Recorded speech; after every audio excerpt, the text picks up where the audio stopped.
நன்றி, வணக்கம். பல்வேறு துறைகளை சார்ந்த பிரபலங்கள் அவர்களுடைய அனுபவங்களை நம்முடன் பகிர்ந்து கொள்ளும் போது அது நமக்கு சிறந்த தூண்டுகோலாக அமைகின்றது. எனவே இன்றைய சிறப்பு விருந்தினர் யார் என்பதை பற்றியும் அவர்கள் என்ன செய்திகளை நம்முடன் பகிர்ந்து கொள்ளப் போகிறார் என்பதையும் பார்க்கலாம்.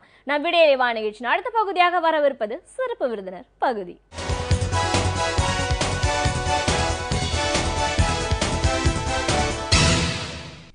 வணக்கம் நேயர்களே, விடியலை நிகழ்ச்சியின் சிறப்பு விருந்தினருக்கான நேரம் இது. இன்றைய சிறப்பு விருந்தினர் போட்டித் தேர்வுக்கான பயிற்சியாளர் திரு ஸ்ரீராம். இன்னைக்கு போட்டித் தேர்வுகள் அப்படின்னு பார்க்கும்போது தினம் தினம் விளம்பரங்கள்ல நிறைய வரதை பார்க்குறோம். பொதுவாக எந்த மாதிரியான வேலைகளுக்கெல்லாம் இன்னைக்கு வாய்ப்பு அதிகமாக இருக்கு, அதை பற்றின ஒரு புரிதல் இல்லாமல் எவ்வளோ தூரம் மாணவர்கள் இருக்காங்க, அந்த புரிதல் ஏன் அவசியமா இருக்கு, அதற்கான வாய்ப்புகள் எவ்வளோ தூரம் இருக்கு, இப்படி பல விஷயங்களை இன்னைக்கு நம்ம அவர்கிட்ட கேட்டு தெரிஞ்சுக்கலாம். வணக்கம் சார். வணக்கம் மேடம். ஒரு போட்டித் தேர்வு பயிற்சியாளர் அப்படிங்கிற முறையில் முதல்ல எங்கள் நிகழ்ச்சிக்கு உங்களை நாங்கள் வரவேற்கிறோம் சார். இன்றைக்கி போட்டித் தேர்வுகள் அப்படின்னு சொல்லும் போது காம்படிட்டிவ் எக்ஸாம்ஸ் அப்படின்னாலே எல்லாருக்கும் தெரிஞ்சது ஒன்று பேங்கிங், டிஎன்பிஎஸ்சி இல்லை ஐஏஎஸ், இப்படியான விஷயங்கள் தான் எல்லார் மைண்ட்லேயும் வரும். அதை பற்றி எவ்வளோ தூரம் அவங்களுக்கு புரிதல் இருக்குது இல்லைங்கிறத பற்றி கேள்வி இல்லை. ஆனால் இதுக்கு நம்ம போகணுங்கிற அளவுக்கு வர நிறைய மாணவர்களை பார்க்குறோம். அந்த அந்த ஒரு விஷயத்தை ஃபோக்கஸ்டாக பண்ண வேண்டிய அவசியம் என்ன, அதை பற்றின ஒரு புரிதல் முழுமையாக எவ்வளோ தூரம் தேவைப்படுது, அதற்கான ஒரு ஹார்ட் ஒர்க், அந்த பயிற்சி அப்படிங்கிற அந்த காலம் எவ்வளோ முக்கியமானது, எவ்வளோ தூரம் டெடிக்கேட்டடாக இன்னைக்கு இருக்காங்க, வாய்ப்புகள் அப்படின்னு பார்க்கும்போது இந்த 4 நிலைகளை தாண்டி இன்னைக்கு எவ்வளோ வாய்ப்புகள் அதிகமாக இருக்குது, இதை பற்றின ஒரு விழிப்புணர்வு இன்னைக்கு ஏன் தேவையாக இருக்குது, இப்படி நிறைய விஷயங்களுக்கு பதில்களை உங்ககிட்ட இருந்து நாங்கள் எதிர்பார்க்கிறோம். முதல்ல ஃபர்ஸ்ட் இந்த போட்டித் தேர்வுகள் பற்றி நம்ம பேசுவோம். ஜென்ரலாக இன்னைக்கு பார்க்கும்போது நிறைய எல்லாருக்குமே ஒரு கனவு அப்படின்னா அரசு துறையில் ஒரு அரசு துறை அதிகாரியாக வரணும், அதில் ஒரு ஹையஸ்ட் லெவல் வரைக்கும் அச்சீவ் பண்ணணும் அப்படின்ற ஒரு ட்ரீம் இருக்கும். இன்னைக்கு பெரிய பெரிய ப்ரொஃபஷனல் கோர்ஸ் பிஇ இன்ஜினியரிங் படித்தவங்கலாம் கூட ஒரு ஸ்டேஜில் இதுக்குள்ளே போகணுன்ற ஒரு ஆசையில் வரவங்களை பார்க்குறோம். ஆனால் அப்படி போகிறவங்கலாம் கூட எவ்வளோ தூரம் சக்சீட் ஆகிறாங்கன்னு பார்த்தா ஒரு பெரிய வேக்யூம் கேள்விக்குறி இருக்கிறத பார்க்குறோம். இந்த மாதிரியான ஒரு நிலைப்பாடுன்னு பார்க்கும்போது காம்படிட்டிவ் எக்ஸாம்ஸ் அப்படிங்கிறது என்ன, அதற்கான ஆப்பர்ச்சுனிட்டிஸ் வாய்ப்புகள்னா எங்கெல்லாம் எவ்வளோ தூரம் இருக்கு? ரொம்ப இந்த கேள்வியே ரொம்ப அருமையான கேள்வி. ஏன்னா அத்தனை விஷயமும் இதில் உள்ளடக்கிது. ஒவ்வொன்றா நம்ம பார்ப்போம். இன்னைக்கு காம்படிட்டிவ் எக்ஸாம்னா என்னன்னு பார்த்தீங்கன்னா,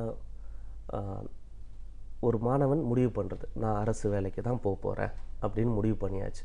அது எந்த வயசில் முடிவு பண்ணுறாரு? 10வது படிக்கும்போதாக இருக்கலாம், இல்லை +2 படிக்கும்போதாக இருக்கலாம், இல்லை டிகிரி முடித்தவனாக இருக்கலாம்.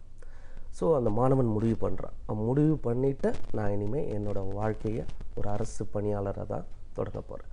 அதில் என்ன, நான் ஐஏஎஸ் ஆக போகிறேன்னா, இல்லை ஐபிஎஸ் ஆக போகிறேன்னா, இல்லை டெப்டி கலெக்டராக டிஎன்பிசி மாதிரி சொல்கிற டெப்டி கலெக்டர் ஆக போகிறேன், இல்லை பேங்க் ஜாப் போக போகிறேன்னா, இல்லாட்டி எஸ்எஸ்சின்னு சொல்கிற ஸ்டாஃப் செலெக்ஷன் கமிஷன் போக போகிறேன்னா, இல்லை ரயில்வே ரெக்ரூட்மெண்ட்டாக, இதெல்லாம் நமக்கு அவங்களுக்கு இருக்கிற ஆப்பர்ச்சுனிட்டிஸ். ஸோ இது நீங்கள் யார் எது நினச்சாலும் போகலாம், அதில் எந்த தடைகளும் கிடையாது. இதுக்கு ஒரு பெரிய ஒரு ஒர்க் அவுட்டுன்றது ஒரு பின்னாடி இருக்கிற ஒரு விஷயம் நம்ம பின்னாடி பார்ப்போம். இப்போது எந்த தடைகளும் கிடையாது, அவங்களுக்கு ஆப்பர்ச்சுனிட்டி திறந்துருக்கு. இதுக்கான அவேர்னஸ் க்ரியேட் பண்ணுறதுக்கான அத்தனை இன்ஸ்டியூட்ஸு, அதுக்கான வேலைகள் இருக்குது. இப்போ நம்ம பார்க்க போகிற விஷயங்கள் பார்த்திங்கன்னா, இப்போ ஒரு கல்லூரியை முடிச்சுட்டு வெளியில் வர மாணவனுக்கு என்ன மாதிரியான ஒரு புரிதல் இந்த காம்படிட்டிவ் எக்ஸாமுக்கு நமக்கு தேவை அப்படின்றத பற்றி பார்ப்போம். இப்போது அவர் பார்த்திங்கன்னா 10th படிச்சிருக்காரு, அப்புறம் +2 படிக்கிறாரு, அப்புறம் 3 வருஷம் டிகிரி படிக்கிறாரு, சில பேர் 4 வருஷம்னு வச்சுக்கலாம்.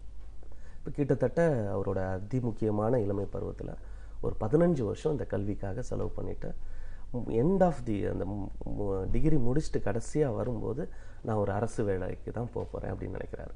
அவர் ஒரு மெக்கானிக்கலாக இருக்கலாம், இல்லை ஏரோநாட்டிக்கல் இன்ஜினியரிங்காக இருக்கலாம், இல்லை ஒரு பிடிஎஸ்ஸாக இருக்கலாம், ஒரு எம்பிபிஎஸ்ஸாக இருக்கலாம். ஆனால் அந்த படிப்பெல்லாம் ஓரங்கட்டி வச்சுட்டு அவர் தான் ஒரு அரசு வேலைக்கு மக்கள் சேவை செய்கிறதுக்காக உள்ளே வராரு அப்படின்னு வச்சுக்கோங்க. இப்போ இதுக்குள்ளே வந்துட்டிங்கன்னா அந்த படிப்பு எல்லாம் அது வேறு இது வேறு. நம்ம புரியாமல் படித்த 6வது 7வது 8வது இங்கே புரிஞ்சு படிக்க போகிறோம். அவர் திரும்பவும் ஸ்கூல் புக்கு தான் படிக்க போகிறாரு, 6thலேருந்து ஸ்டார்ட் பண்ண போகிறாரு. அவர் ஐஏஎஸ் ஆகணுன்னா என்சிஆர்டி புக்கு படிக்க போகிறாரு. தமிழ்நாடு கவர்மெண்ட் நடத்துகிற எக்ஸாமாக இருந்தால் சமச்சீர் கல்வியை படிக்க போகிறார். 6thலேருந்து +2 வரல இருக்கிற புக்கு பேஸ் அது மட்டும் படிக்க போகிறதில்ல, அது கூட நிறைய படிக்க போகிறார். இப்போது அவர் வெளியில் வரார், ஒரு கனவோடு வரார். எனக்கு ப்ரைவேட் செக்டார் வேண்டாம், எனக்கு பிஸ்னஸ் வேண்டாம், நான் ஒரு அரசு வேலைக்கு போகிறேன். அந்த அரசு வேலைக்கான தேடுதலோடு வெளில வரார். இப்படி வந்தால் அவர் மனசில் இருக்க வேண்டியது 2 விஷயம். ஒரு 3 மாதத்தில் நான் அச்சீவ் பண்ணிடுவேன் அப்படிங்கிற அந்த கனவு முதல்ல முடிக்கணும். அந்த மாதிரியான ஒரு பேரண்ட்டுக்கும் அந்த மாதிரி இருக்குது, அந்த ஸ்டூடெண்ட்டுக்கும் அந்த மாதிரி இருக்குது. ஒரு காம்படிட்டிவ் ஒரு பேங்க் எக்ஸாம்னா ஒரு 15 நாள் 20 நாள் படித்தா போதும், ஹவர்ஸில் தான் போட்டிருப்பாங்க. ஒரு 48 ஹவர்ஸ் படித்தா போதும் சர்வீஸ் வாங்கிடலாம் அப்படின்ட்டு. ஏன்னா இதோட வாங்கலாம், ஒரு 10 பேர் எக்ஸாம் எழுதுறாங்கன்னா அது மாதிரி வாங்கலாம். இங்கே வந்து பார்த்தீங்கன்னா 15லேருந்து 20 லட்சம் பேர் எழுதுறாங்க. இந்த 20 லட்சம் பேரில் இந்த வேக்கன்சி வர ஒரு 5000மோ 10,000 வேக்கன்சி, இதுக்காக 8 மாதம் 9 மாதமாக படிக்கிறவங்க இருந்துக்கிட்டு இருக்காங்க. நாம் அன்றைக்கி தான் புதுசாக போகிறோம். அப்போது காம்படிஷன் நமக்கு முன்னாடியே நிறைய பேர் பண்ணிகிட்டு இருக்கும்போது நமக்கு அடி வாங்குது. அந்த ஒரு சக்ஸஸ் வர்றதுக்கு கொஞ்சம் டைம் ஆகுது. ஸோ ஒரு ஸ்டூடெண்ட்டை என்ன முடிவு பண்ணிவிட்டு வெளியில் வரணும்னா, நான் 15 வருஷமாக என்னோடய கரியருக்காக படிச்சிருக்கேன். என்னோடய காம்படிட்டிவ் எக்ஸாமுக்கு மினிமம் நான் ஒரு 6 மந்த்தாவது படிப்பேன், மினிமம் ஒரு 6 மாதம். பர் டே இத்தனை நாள் என்ன படித்தோம், ஒரு 1 hour படிப்போம், படிக்காமல் இருக்கலாம், ஒரு 2 hours படிப்போம், திரும்ப ஒரு 15 நாள் கேப் விட்டு படிச்சுட்டு அதுக்கப்புறம் எக்ஸாம் வரும்போது ஒரு எக்ஸாம் எழுதி நம்ம ஸ்டேட் ஃபஸ்ட்டு கூட வாங்கலாம், இல்லை கோல்டு மெடல் கூட வாங்கலாம். ஆனால் காம்படிட்டிவ் எக்ஸாம் அப்படி கிடையாது. என்றைக்கு நீங்கள் இன்றைக்கி படித்து இந்த எக்ஸாமுக்கு நான் தயாராகணும்னு நீங்கள் என்றைக்கு நினைக்கிறீங்களோ அன்னையிலேருந்து நீங்கள் சக்ஸஸ் ஆகிற அன்றைக்கி வரணும், உங்கள் அப்பாயின்மெண்ட் ஆர்டர் வாங்குகிற வரணும், நீங்கள் மினிமம் நான் சொல்கிறது ரொம்ப கம்மியாக 6 hours per day நீங்கள் படித்தே ஆகும். அது மினிமம் 6 months 6 hours இது டார்கெட்டாக வச்சுக்கிட்டு எந்த ஸ்டூடெண்ட்டோ அது அவர் 10ஆவதுல 10 முறை அட்டெம்ப்ட் கொடுத்துருக்கலாம், +2ல் 5 முறை ஃபெயில் ஆகிருக்கலாம், இல்லை ஸ்டேட் ஃபஸ்ட்டாகவும் இருக்கலாம். ஆனால் இந்த 6 hours மினிமம் 6 months இல்லாமல் இந்த ஒரு கனவோடு வந்தாங்கன்னா அதுக்கு முன்னாடியே அவங்களால சக்ஸஸ் ஆக முடிஞ்சால் சந்தோஷம். ஆனால் எனக்குன்னா அந்த தோல்வி அவங்களுக்கு அந்த பயம் இருக்காது.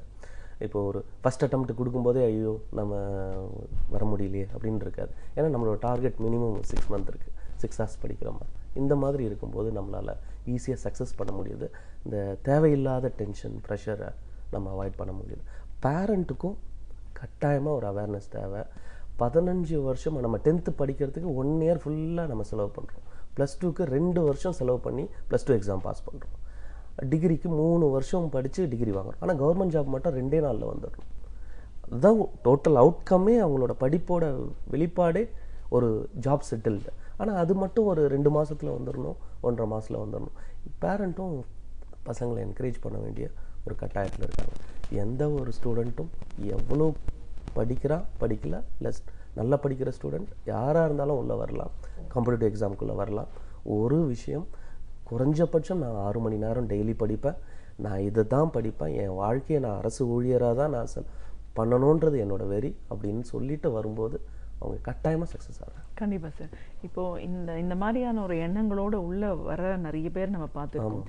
ஆனால் அது சக்சீட் பண்ண முடியல அப்படின்னதுக்கப்புறமா அவங்களோட நிலைப்பாடு, அவங்களோட மென்டாலிட்டியே வந்து டோட்டலாக மாறி போகிற ஒரு சூழலும் இருக்கிறத பார்க்குறோம்.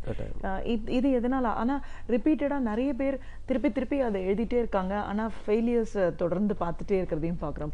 இது ஒரு ஐரனின்னு கூட சொல்லலாம். இப்போ இந்த நிலைப்பாடு ஏன் ஏற்படுது? சரியான ஒரு பயிற்சி நிலையமோ இல்லை ஒரு பயிற்சியாளரையோ அமையாதது காரணமா, இல்லை அவங்களோட டெடிகேஷன் இல்லாதது ஒரு ரீசனாக இருக்குது? நீங்கள் கேட்ட கேள்வி ரொம்ப அருமையான கேள்வி. ஏன்னா ஒட்டு மொத்தமாக அவங்களுக்கு என்ன தேவையோ அதை கேட்டிருக்கீங்க. இப்போது சக்ஸஸ் ஆகலை அந்த ஸ்டூடெண்ட்டோட நிலைமையும், அவனை இந்த சமுதாயம் பார்க்குற விஷயமும், ஏன் தாயும் மனம் தெரிவாள்னுவார் வள்ளுவர். அதாவது உடன் வயிற்றில் பிறந்தோர் என்ன, சிறப்பின் பாலால் தாயும் மனம் தெரிவாள் அப்படின்றார். ஒரு 2 குழந்தை இருக்கிறாங்க, ஒரு நல்லா படிக்கிற குழந்தை, ஒருத்தன் நல்லா படிக்காத ஒரு குழந்தை இருந்தால் அம்மா வந்து கொஞ்சம் சாப்பாடு எக்ஸ்ட்ரா போடுவாளாம் நல்லா படிக்கிற குழந்தைக்கு அப்படிங்கிற மாதிரி. இப்போது ஒரு ஃபஸ்ட் அட்டெம்ப்ட்டு கொஞ்சம் ஃபெயில் ஆகிட்டானா, ஏன்னா ஏதோ படிக்கிறான்னு போனால் ஃபெயில் ஆகிட்டான், அந்த ஒரு நினப்பு இருக்கும். அது வந்து அவனை வந்து தொடர்ச்சியாக படிக்க வைக்கிறத வந்து கொஞ்சம் நிப்பாட்டும். ஒரு கவலையும் கிடையாது மேடம். இங்கே வந்து பார்த்தீங்கன்னா ஹார்ட் ஒர்க் மட்டும்தான். இதில் ஸ்மார்ட்டாக நான் வந்து ஒர்க் பண்ணுறேன் அப்படின்னு கிடையாது. இல்லை என்ன விஷயம்னு பார்த்தீங்கன்னா, நீங்கள் என்ன பேக்ரவுண்டில் வேணால் படிச்சிருங்க. இந்த காம்படிட்டிவ் எக்ஸாம் பார்த்தீங்கன்னா நிறைய சப்ஜெக்ட் இருக்குது. ஃபார் எக்ஸாம்பிள் பார்த்தீங்கன்னா இப்போ 10th வரலும் நம்ம காமனாக படிக்கிறோம், சயின்ஸ் படிக்கிறோம், சோஷியல் சயின்ஸ் படிக்கிறோம், மேக்ஸ் படிக்கிறோம். +2 போனோம்னா நம்ம கொஞ்சம் கொஞ்சமாக பிரிகிறோம். நான் ஃபியூ சயின்ஸ் எடுக்கிறேன், ஒருத்தர் கம்ப்யூட்டர் சயின்ஸ் எடுக்கிறாங்க, ஒருத்தங்க அக்கௌண்டன்சி எடுக்கிறாங்க. அப்புறம் டிகிரி போனால் இன்னும் செப்பரேட் ஆகிடும். ஒருத்தர் BBA பண்ணுறாங்க, ஒருத்தர் BCom பண்ணுறாங்க, ஒருத்தர் பயோகெமிஸ்ட்ரி பண்ணுறாங்க, ஒருத்தர் மைக்ரோபயாலஜி பண்ணுறாங்க. இப்படி தனித்தனியாக பிரிஞ்சிடும். காம்படிட்டிவ் எக்ஸாம் வந்தால் இப்போ 10th படித்தது, +2 படித்தது, டிகிரியில் படித்தது எல்லாத்தையும் சேர்ந்து எல்லாரும் ஒரே மாதிரி படித்தாகணும். ஃபார் எக்ஸாம்பிள் பார்த்தீங்கன்னா, நான் ஃபிசிக்ஸ் படித்தாகணும், கெமிஸ்ட்ரி படித்தாகணும், பாட்னி படித்தாகணும், ஜுவாலஜி படித்தாகணும், எக்கனாமிக்ஸ் படித்தாகணும், பாலிட்டி படித்தாகணும், இப்படி எல்லாமே படித்தாகணும். அப்போது இங்கே நான் ஸ்மார்ட்டுன்னு எதை வச்சு நீங்கள் எந்த சப்ஜெக்டில் ஏதாவது ஒரு சப்ஜெக்டில் நம்மளோட மேஜர் என்ன படித்தோமோ அதில் ஸ்மார்ட்டாக இருக்கும். ஆப்டிடியூட் ரீசனிங்கில் நான் ஸ்மார்ட்டு அப்படின்னு சொல்லலாம். அப்போ மற்ற விஷயங்கள்லாம், அப்போ அந்த விஷயங்கள்லாம் ஒரு முறை படித்தாவே மனசுக்குள்ளே போயிடுமா? எவ்வளோ முறை படித்தாலும் மனப்பாடம் பண்ணி பண்ணி பண்ணி கூட மறந்து போயிடும். அதை ஒரு வருஷமாக படிப்பாங்க சில பேர், 3 ஹவர்ஸில் எக்ஸிக்யூட் பண்ணணும். அந்த எக்ஸிக்யூட்டிங் பண்ணுற அன்னைக்கு நம்மளோட அந்த ப்ராப்ளத்துலேயும் சில பேர் சக்ஸஸ் ஆக மாட்டாங்க. சூப்பராக படிப்பாங்க, நல்ல நாலேஜ் இருக்கும், ஆனால் எக்ஸாமில் போய் சொதப்புவாங்கன்னு சொல்லுவாங்க. அந்த 3 ஹவர்ஸில் அவங்களால எக்ஸிக்யூட் பண்ண முடியாது. தெரிஞ்ச கேள்வியில் தப்பு பண்ணுவாங்க, இல்லை OMR ஷீட்டை ஏன்னு மனசில் வச்சுப்பாங்க, பியில் போய் ஷீட் பண்ணுவாங்க. இந்த மாதிரி எரர்லாம் இருக்குது. இந்த எரர் வந்து எப்போது இதாகும்னா, திரும்ப திரும்ப திரும்ப அவங்க எக்ஸாம் எழுதிக்கிட்டே இருக்கணும், திரும்ப திரும்ப படிச்சுக்கிட்டே இருக்கணும். இந்த 2 விஷயங்கள் தான் எல்லாராலையும் சக்ஸஸ் ஆக முடியும். இதில் எந்த மாற்றமும் கிடையாது. நான் முன்னாடி சொன்ன மாதிரி தான், 10th 10 முறை ஃபெயிலாக இருந்தால் கூட சர்வீஸ் வாங்கலாம். அது மாதிரி வாங்கினவங்க இருக்காங்கன்னா 1000கணக்கான பேர் இருக்காங்க. 10th சரியாக படிக்காமல், +2 சரியாக படிக்காமல், டிகிரியை எப்படியோ தள்ளாடி பாஸ் பண்ணி இன்றைக்கி சமுதாயத்தில் பெரிய ஆளாக இருக்கிறவங்கெல்லாம் இருக்காங்க. அது நம்ம IAS லெவலில் கூட சொல்லலாம். நம்ம அந்தளவுக்கு நம்ம இந்த படிப்பு வந்து அவங்களுக்குள்ள ஏதோ ஒரு கெமிக்கல் ரியாக்ஷனை, ஒரு ரசாயன மாற்றத்தை, ஒரு 25 வயசாகிடுச்சு, நமக்கு 26 வயசாகிடுச்சு, இன்னும் லைஃப்பில் செட்டில் ஆகலை, நமக்கு முன்னாடி இருக்கிறது ஒரு கவர்மெண்ட் ஜாப் தான், இதுக்காக நம்ம டிகிரி முடிச்சுட்டு வந்து ஒரு 2 இயர்ஸாக இதுக்காக நம்ம ப்ரிப்பேர் பண்ணிகிட்ருக்குறோம் அப்படின்னு சொல்கிறோம். 2வது கேள்வி கேட்டிங்க, பயிற்சி நிலையங்கள். மிகப்பெரிய ரோல் இருக்குது இந்த பயிற்சி நிலையங்களுக்கு. இந்த பயிற்சி நிலையங்கள் எப்படிப்பட்ட பயிற்சி நிலையங்களாக இருக்குது, இதை ட்ரெயின் பண்ணுறவங்க என்ன அறிவோடு இருக்கிறாங்க, பசங்களுக்கு சொல்லி கொடுக்குற டீச்சர்ஸோட நாலேஜ் என்ன அப்படின்னு பார்த்தீங்கன்னா அது ஒரு கொஷின் மார்க் தான். சில முதல்ல வந்து இந்த 2 மாதத்தில் பாஸ் பண்ணலாம், 5 மாதத்தில் பாஸ் பண்ணலாம், இந்த இது வந்து பசங்களுக்குள்ள அந்த ஈகர்னஸ், அந்த ஒரு இதுவை ஊட்டக்கூடாது அப்படின்னு சொல்கிறது. ஏன்னா ஷார்ட்கட் அந்த இதெல்லாம் கிடையாதுங்க. சக்ஸஸ்க்கு தேர் இஸ் நோ ஷார்ட்கட்ஸ். நேர்மையாக படித்தா தான் முடியும். ஏன்னா இன்றைக்கி இருக்கிற கொஷின் பேப்பர் வந்து ஜெனரேஷன் சொல்லலாம். இப்போ எப்படி 4G 3Gன்னு சொல்கிறோமோ, நம்ம இப்போ 5th generation of question paper. இப்போ நீங்கள் 2002 10 வரலாம் பார்த்தீங்கன்னா கொஷின் பேப்பர் சும்மா ஒரு பூமிதான் மூமெண்ட்டை ஆரம்பித்தவர் யார் அப்படின்னா வினோபா பாவே அப்படின்றது. அப்புறம் ரெண்டாவது இப்போ 2012 10க்கு அப்புறம் 12 13 வருஷங்களில் பார்த்தீங்கன்னா கொஷின் பேப்பரு இண்டிவிஜுவல் சத்தியாகிரக ஆரம்பித்தது யார், வினோபா பாவே. அப்புறம் வந்து இவர் பூமிதான் மூமெண்ட்டை ஆந்திராவில் தொடங்கினார். இந்த 2 இதில் எந்த ஃபேக்ட் தப்பு, 1 ஒன்லி 2 ஒன்லி போத் 2 அப்படின்னு இருந்தது. இன்றைக்கி எப்படி இருக்குன்னா, நீங்கள் வினோபாவை பற்றி ஒரு 5 ஃபேக்டர் கொடுத்துட்றான்.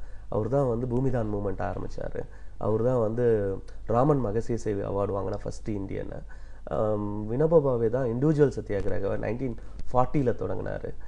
இந்த மாதிரி ஒரு 4 ஃபேக்டர் கொடுத்து எது ராங்குன்னு கேட்குறான். அப்போ ஒருத்தரை பற்றின முழுமையான அறிவு பசங்களுக்கு தேவைப்படுது. ஒரு விஷயம் தெரியலனா கூட அந்த கேள்வியால் அவங்களால பண்ண முடியாது. ஆனால் இதே இவங்க 2010க்கு முன்னாடி போயிருந்தால் போதும், பூமிதான் மூமெண்ட்டை யார் தொடங்கினான்னு சொன்னால் வினோபா பாவே ஒரு அப்போது 5 கேள்வி அவன் முன்னாடி வச்சு இல்லை 1 மட்டும்தான் இல்லை ராங்லி மேட்ச்டு எது, இந்த மாதிரி கொஷின் கேட்கும்போது கட்டாயமாக ஒரு ஷார்ட்கட் மெத்தடில் லேர்ன் பண்ணிக்கிறதுன்றது இன்றைக்கி சாத்தியம் இல்லை. ஆப்டிடியூட் ரீசனிங் வேணால் ஷார்ட்கட்டில் சீக்கிரமாக பழகலாம். அதை எதை நம்ம ஷார்ட்கட்டில் எடுத்துக்கணும், எதை ஹார்ட் ஒர்க் பண்ணணும் அப்படின்னு பார்க்கலாம். இன்றைக்கி கான்ஸ்டியூஷன் கொஷின்ஸ்லாம் பார்த்தீங்கன்னா இந்தியன் பாலிட்டி ரொம்ப டெப்த்தாக போய் கேட்க ஆரம்பிச்சிட்டாங்க. ஸோ இதுக்கெல்லாம் நம்ம கான்ஸ்டியூஷனை நல்லா படித்து, இப்போது கான்ஸ்டியூஷன் எடுத்துட்டிங்கன்னா 395 ஆர்டிகல்ஸ் இருக்குது, ஒரு 12 ஷெட்யூல்ஸ் இருக்குது, 25 பார்ட்ஸ் இருக்குது, கிட்டத்தட்ட 300 ஒரு லாயர் படிக்க வேண்டிய விஷயங்களை நம்ம படித்தாகணும்.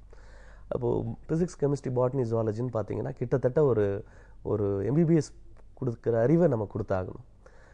இப்போ பொது தமிழ்னு இருக்குது, நான் TNPSC பற்றி பேசுகிறேன். இப்போ தமிழ்னு இருக்குன்னா தமிழில் பார்த்தீங்கன்னா மிக இடங்கள் கேட்குறாங்கன்னா ஒரு இச்சு கூட நம்ம வாழ்க்கையை டிசைட் பண்ணுற ஒரு இடத்துல இருக்குது.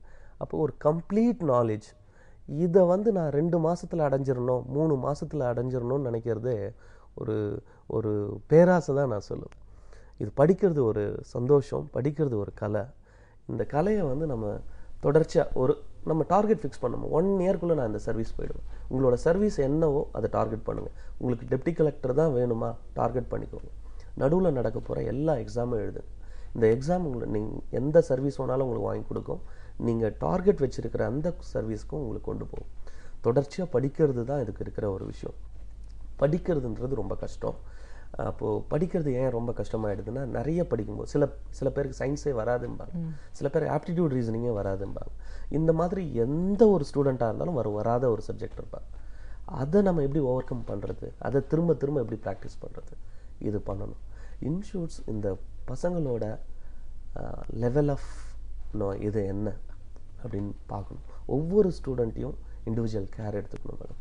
ஏன்னா அவங்க எதிர்காலத்தை பணம் வச்சுட்டு வராங்க. பணம் கிடையாது.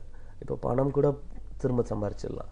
அவங்களோட வயசு ஒரு 22 வயசில் ஒருத்தன் சர்வீஸ் போகணுன்னு வந்தவன் ஒரு 23 24 வயசு 2 வருஷமாக சர்வீஸ் போக முடியலன்னா யாராக இருந்தாலும் அந்த கட்ஸ் லெவல் கொஞ்சம் குறைய தான் ஆரம்பிக்கும். நம்ம லாய்க்கு இல்லையோ, நம்மளால் பண்ண முடியாதோ, நம்ம தெரியாதரமாக இந்த ஃபீல்டை சூஸ் பண்ணிட்டோமோ.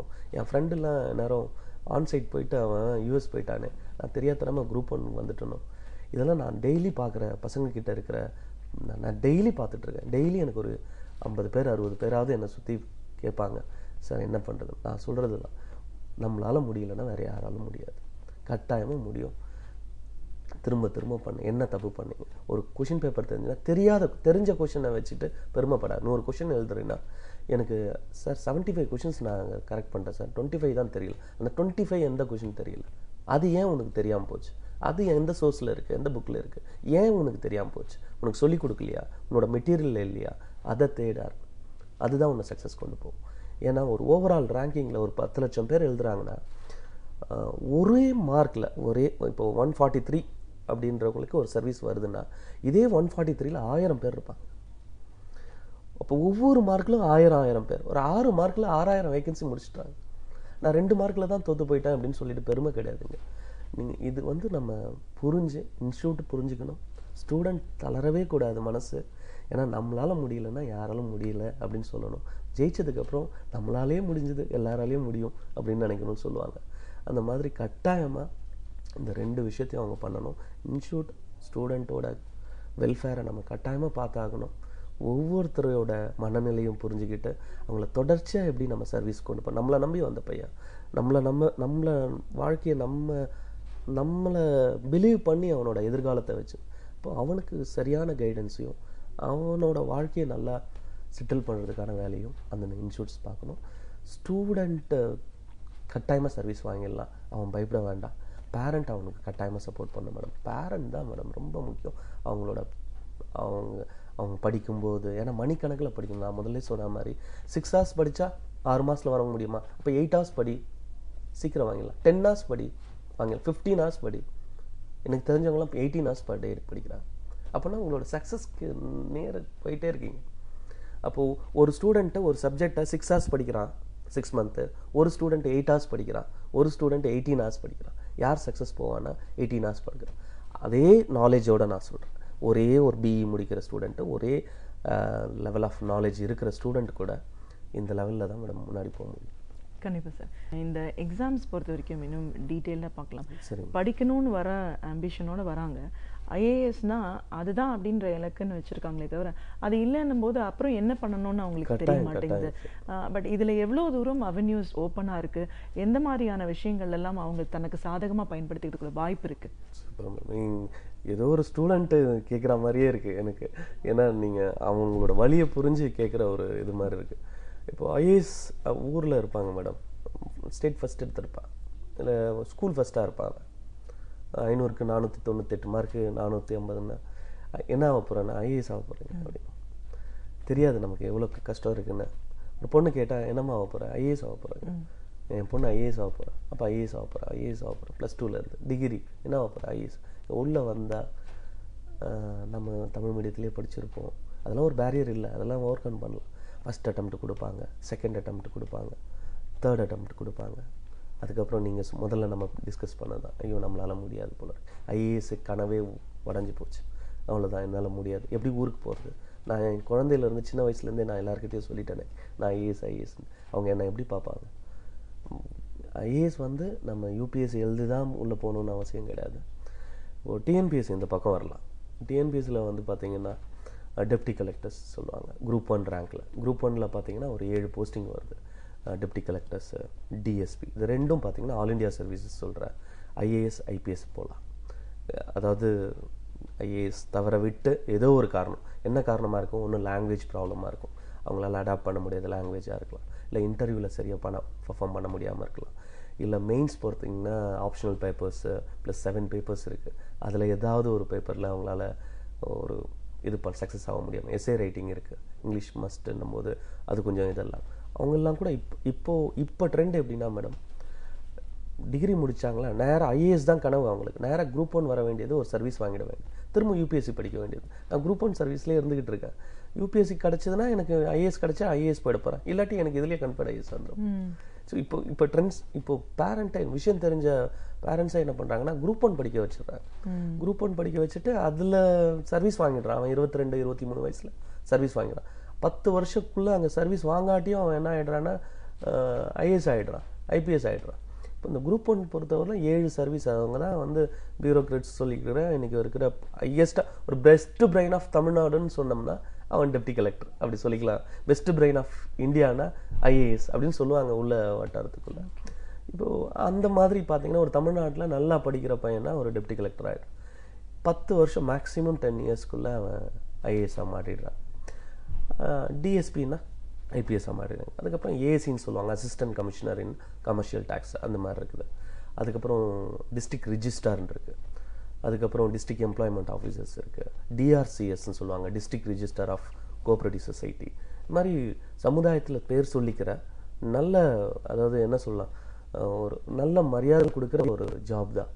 இப்போ அவங்க ஐஏஎஸ் விட்டு அந்த ஒரு கனவுகளோடு வந்தவங்க அவ்வளோதான் வாழ்க்கை முடிஞ்சு போச்சு அப்படின்னு நினைக்கணும் அவசியமே கிடையாது. ஸோ டிஎன்பிஎஸ்சி பக்கம் வரலாம். குரூப் 1 எழுதி அவங்களால சக்ஸஸ் பண்ண முடியல. என்ன விஷயம்னா எல்லா லெவல்லையும் காம்படிட்டிவ் எக்ஸாமில் உள்ள என்ட்ரி ஆகிறதுக்கு 10th தான் படிச்சிருக்கிறேன் உள்ளே வரலாம், +2 தான் படிச்சிருக்கேன் உள்ளே வரலாம், டைப் ரைட்டிங் தெரியும் உள்ள காம்படிட்டிவ் எக்ஸாம், எல்லா தளங்கள்லையும் நம்மளால் உள்ளே போக முடியும்.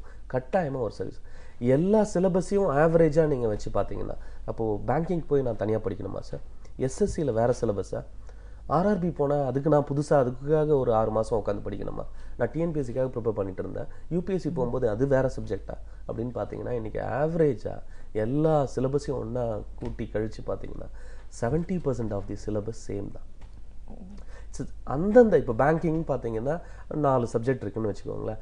இப்போது banking awareness, computer awareness, GK, aptitude and reasoning. இதே ஆப்டிடியூட் ரீசனிங் தான் டிஎன்பிஎஸ்சியில் இருக்குது, சிசேட்டா ஐஏஎஸ்ல இருக்குது, எஸ்எஸ்சியில் இருக்குது, ஆர்ஆர்பியில் இருக்குது.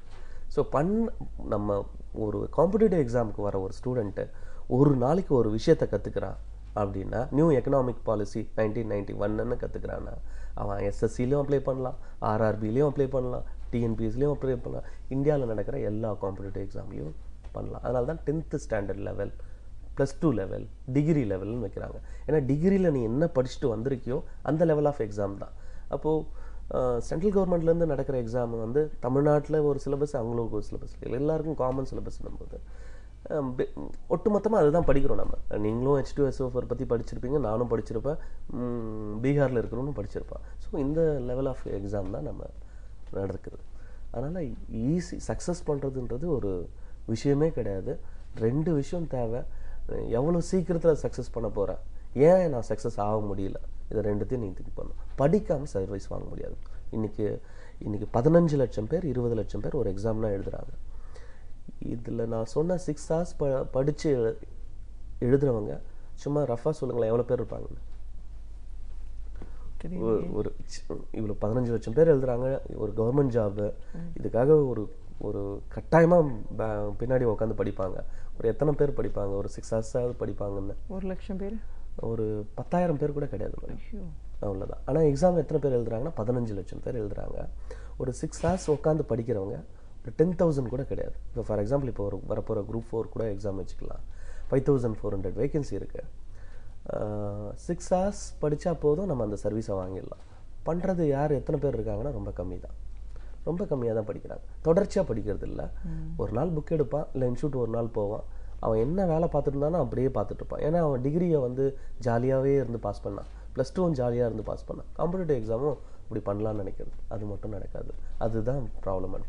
இந்த பேரியரை யார் பிரேக் பண்ணிவிட்டு வேலை வராங்களோ அவங்க சக்ஸஸ் ஆகிறாங்க. ஃபஸ்ட் அட்டம்ப்டில் சக்ஸஸ் ஆகிறவங்களும் உண்டு. கண்டிப்பாக சார். ஒரு போட்டித் தேர்வு பயிற்சியாளர் அப்படிங்கிற முறையில் இன்றைக்கி போட்டித் தேர்வுகள்லாம் என்னென்னலாம் இருக்குது, எவ்வளோ பெரிய கனவோடு வரவங்களும் கூட அந்த முதல் முயற்சி தோல்வின்றதுக்கு அப்புறமா எப்படி மாறுறாங்க, அதுக்கான பயிற்சின்னு வரும்போது அவங்க எவ்வளோ தூரம் தன்னை டெடிகேட் பண்ணி ஒரு நிலைக்குள்ளே வர வேண்டியிருக்கு, இன்றைக்கி சொல்லிக் கொடுக்குற இன்ஸ்டிடியூஷன்ஸ்லாம் எப்படி நடந்துட்டுருக்காங்க, என்ன மாதிரியான ஒரு மாற்றம் இதில் தேவைப்படுது, எல்லாத்தையும் தாண்டி எல்லாருக்கும் இதில் வந்து வெற்றி பெறதுக்கான வாய்ப்பு இருக்குது. அதை நான் அவங்க நினச்சா மட்டும்தான் முடியும்னு உங்களோட அனுபவங்கள் சார்ந்த பல விஷயங்களை எங்களோட நீங்கள் முழுமையாக பார்த்துட்டதுக்கு நன்றி. நன்றி.